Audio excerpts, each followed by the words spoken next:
Olá, graça e paz, tudo bem com você? Tudo bem com a sua família? É bom poder encontrar você aqui nesse meio digital, trazer uma palavra para o seu coração.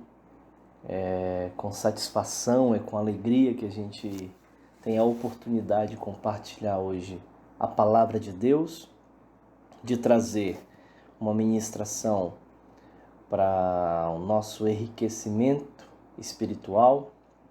Nós estamos estudando sobre o avivamento que nós precisamos e hoje é a segunda parte dessa ministração, é a continuação.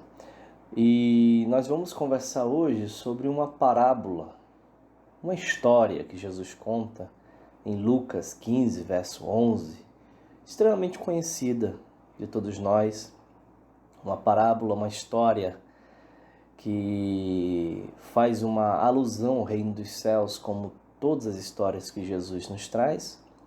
Essa é a história conhecida como o filho pródigo.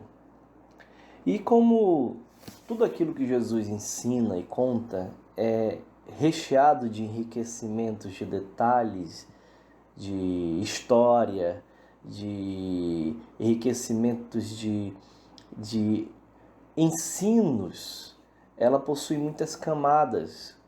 Então, nós com certeza teríamos muitas coisas a falar sobre esse tema, sobre essa parábola. E aí você pode perguntar o que isso tem a ver com o avivamento que nós precisamos. Você vai ver que tem muita coisa a ver com o avivamento que nós precisamos viver, experimentar.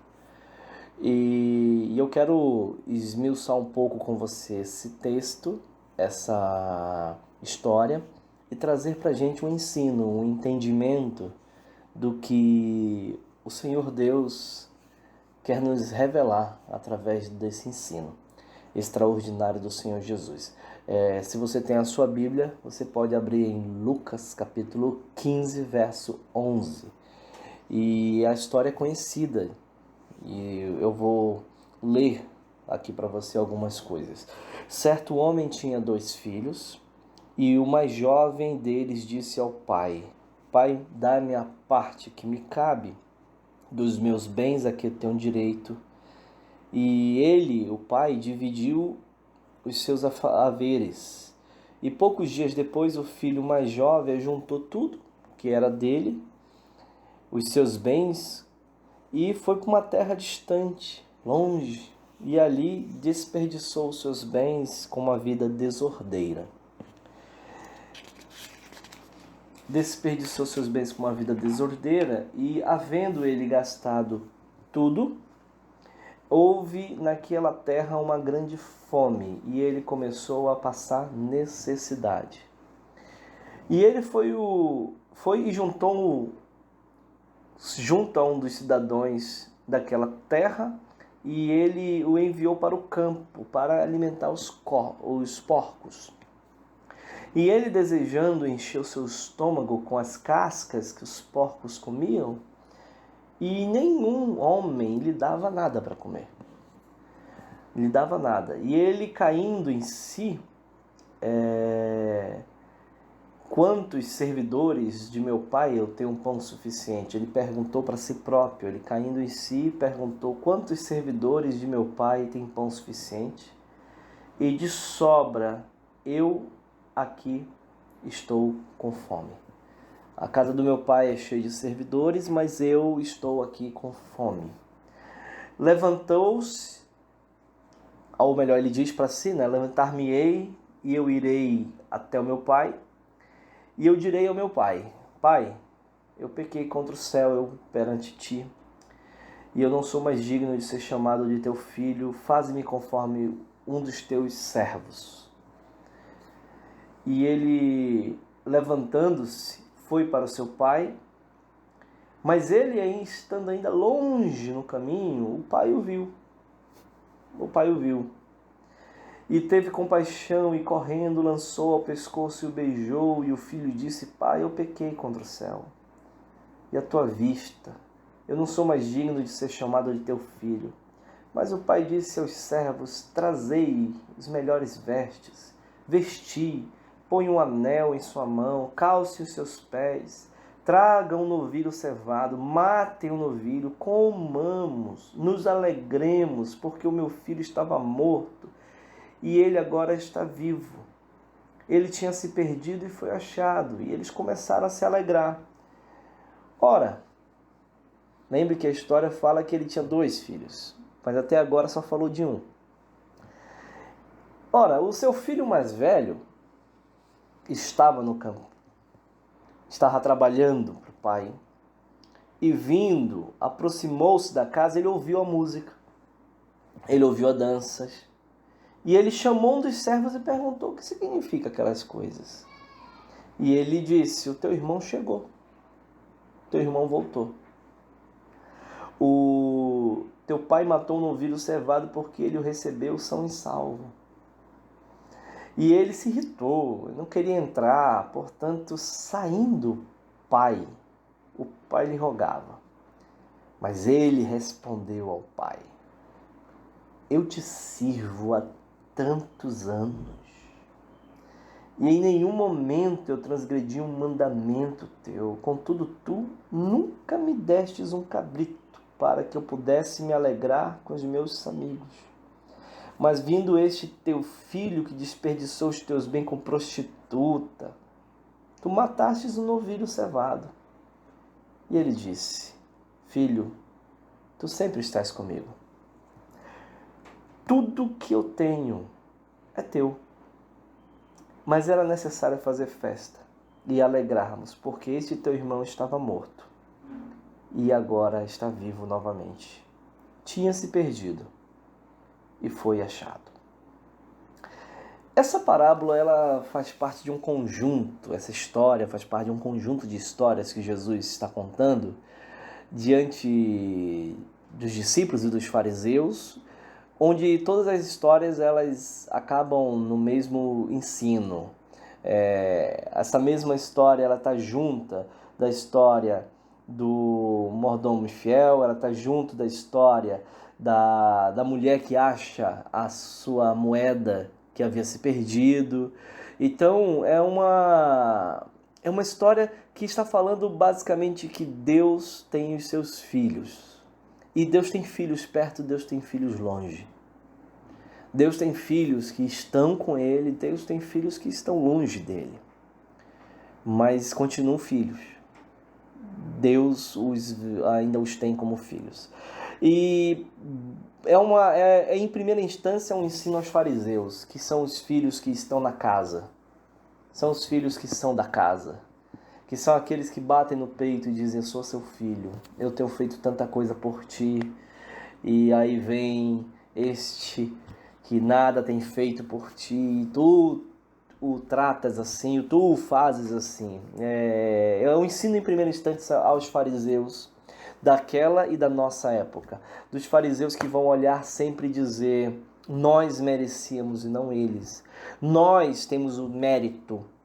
Nós temos o direito, porque nós o servimos há mais tempo, nós o servimos com mais dignidade, nós somos fiéis, nós temos o direito às promessas, nós temos o direito a recebermos tudo do Senhor, nós temos, porque há tanto tempo, e esses são os que cobram Deus. Porque perceba que um filho se perde, e esse filho que se perde volta, e ele não cobra o pai. Ele se humilha diante do Pai.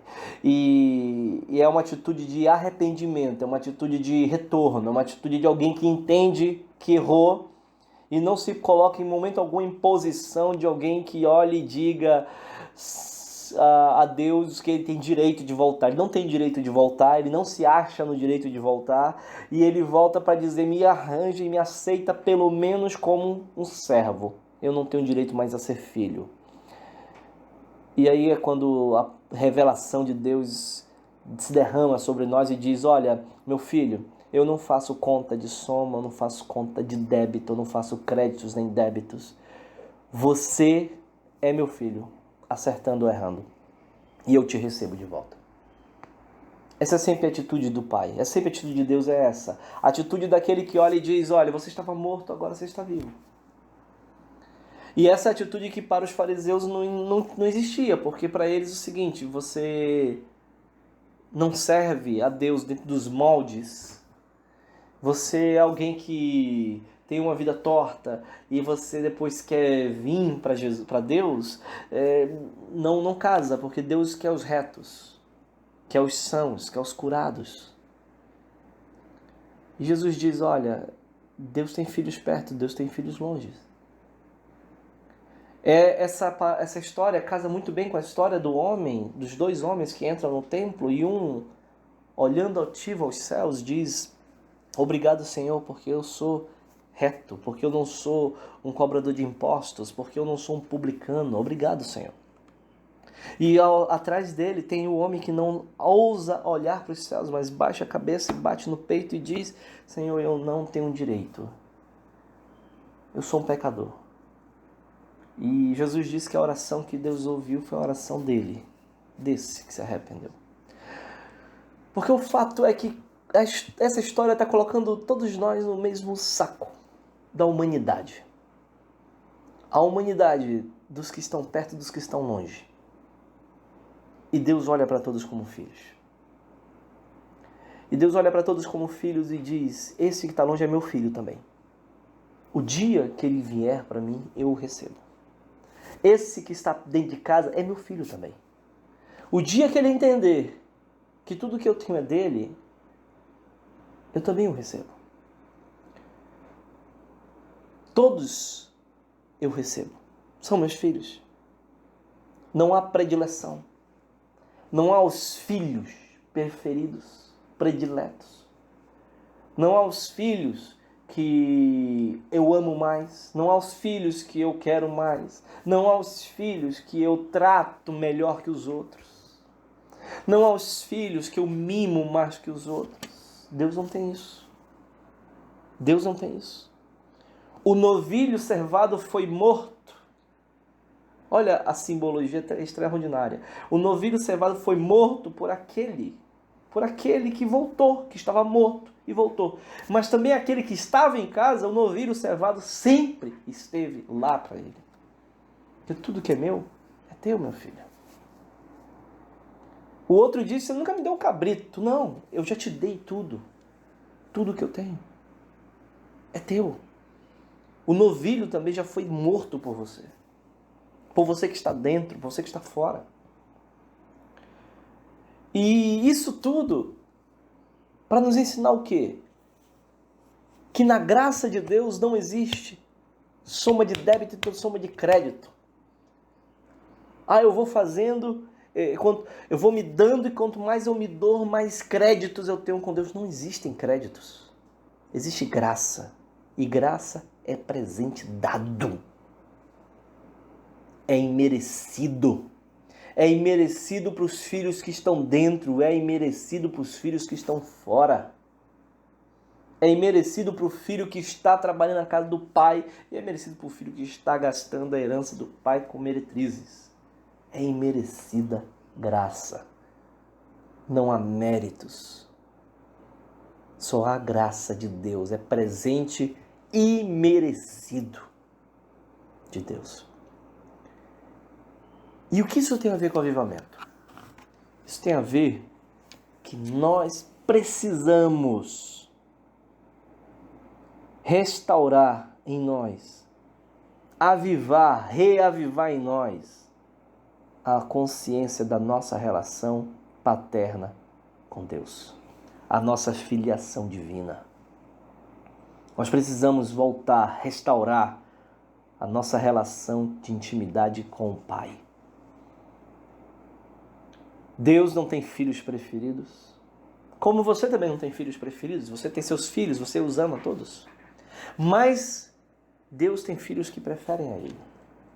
Deus tem filhos que preferem estar com eles. Deus tem filhos que preferem estar na casa do que fora da casa.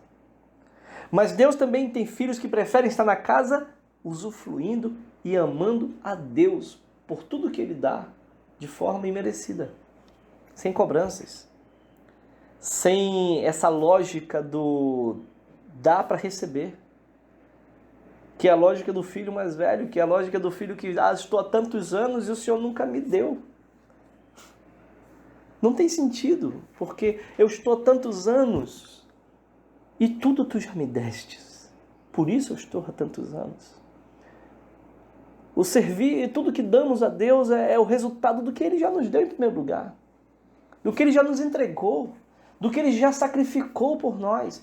Nós não damos nada. Nós retribuímos, devolvemos, nós ofertamos como um coração agradecido da certeza de que o Senhor nos deu em primeiro lugar. Precisamos de avivamento. Precisamos preferir Deus.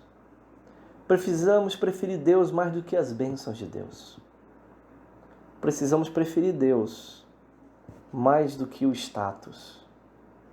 Precisamos preferir Deus mais do que as coisas que podemos obter por Deus. Precisamos amar a Deus, amar ao Pai, restaurar a comunhão com o Pai, o caminho com o Pai. Precisamos encontrar nele, ser achados nele. Precisamos reconstruir o nosso caminho em direção ao trono. O caminho do filho que olha o Pai e o ama e nele se derrama.